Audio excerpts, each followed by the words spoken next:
Tell you tonight is true beyond a shadow of a doubt, but it's not important that you believe it now. Just listen, file away. In the next few months, maybe even years, you'll wake up one fine day and say to yourself, "The son of a gun was right." Of course, by then it'll be far too late. So here's the bottom line. Listen up.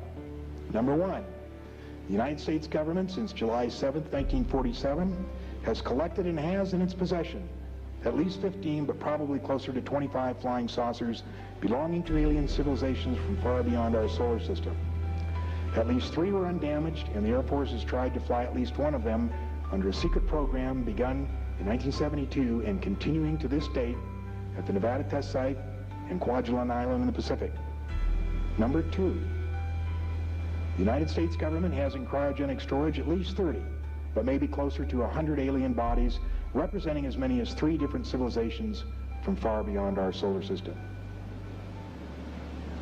The bodies were or are kept at Wright-Patterson Air Force Base, Homestead Air Force Base, and there is an alien corpse display at the CIA facility at Langley. At least 3 aliens were captured alive, and 1 is still living at Los Alamos, New Mexico.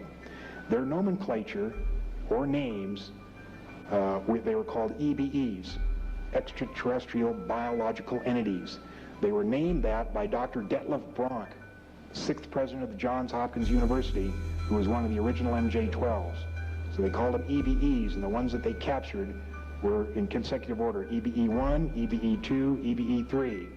EBE-1 was captured in 1949, died in 1952, lived with an Air Force colonel. I don't know about EBE-2, EBE-3. I don't know when he was captured, but he's still alive.